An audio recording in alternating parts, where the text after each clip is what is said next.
Have you ever wondered, who was DhulQarnain really? In this introduction to his fascinating story, we will uncover the truth behind the mysterious figure of DhulQarnain, based on clear and authentic evidence from the Qur'an. Contrary to popular belief, he was not Alexander the Great, nor was he Cyrus the Great or any of the other well-known kings of ancient history.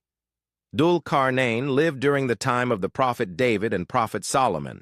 In fact, he wasn't a king at all in the traditional sense. He held a much more sacred role. DhulQarnain was a scribe of the Book of Knowledge, a sacred record of divine wisdom received by Prophet Suleiman.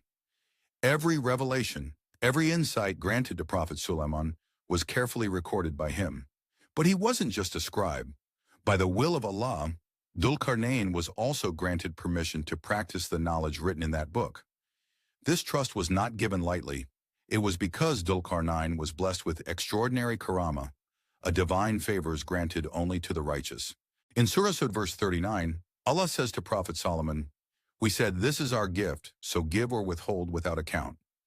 This verse clearly shows that Allah granted Prophet Solomon various forms of knowledge and blessings as a divine gift.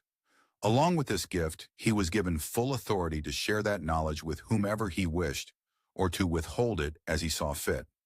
He was not to be held accountable or blamed for how he chose to use or manage these gifts, as they were granted to him unconditionally by the will of Allah. From this, it becomes evident that the knowledge possessed by DhulQarnain was part of the knowledge shared with him by Prophet Solomon. With this divine knowledge, DhulQarnain embarked on a journey, not one of conquest, but of faith. His mission was to spread the message of Tawheed, the oneness of God, across the world. Throughout this series, we will present clear verses from the Qur'an that hint at the remarkable knowledge he possessed. Among the sciences he had mastered were 1. The science of teleportation. 2. The ability to command jinn. 3.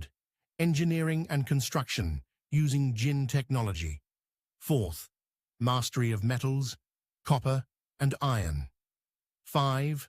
Advanced healing and medicine. 6. The knowledge of all languages. 7. Control over the winds. 8.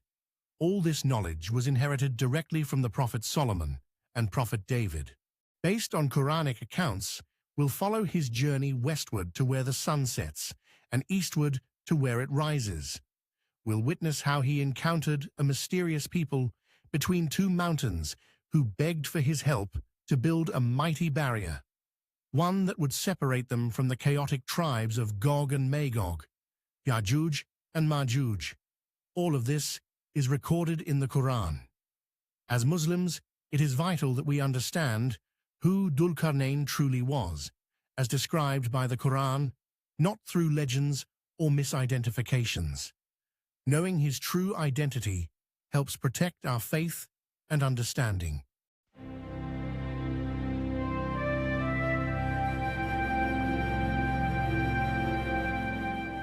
Let us now delve into one of the most astonishing aspects of DhulQarnain's knowledge, the power of teleportation.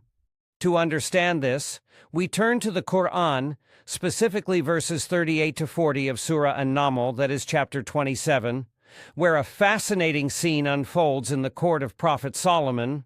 Solomon turns to his assembly, which includes humans and powerful jinn, and asks, verse 38, "O assembly, which of you can bring me the throne of Queen Balkis before they come to me in submission?"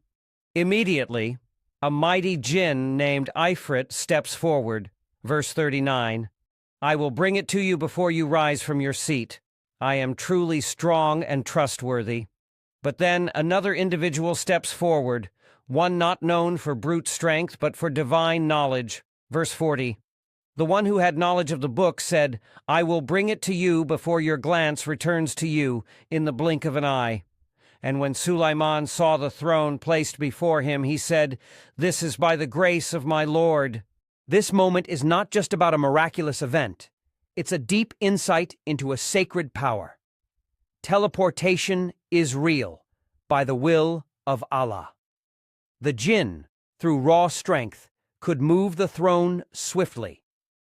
But the one with knowledge of the book which includes divine secrets, could move the throne in an instant, effortlessly. That individual, blessed with knowledge from the book, reflects the abilities of DhulQarnain himself.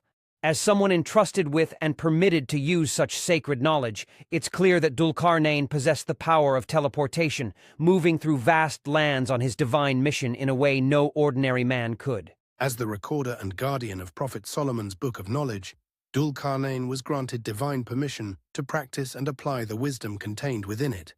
What were the divine gifts and profound knowledge bestowed upon Prophet Solomon and his father, Prophet David?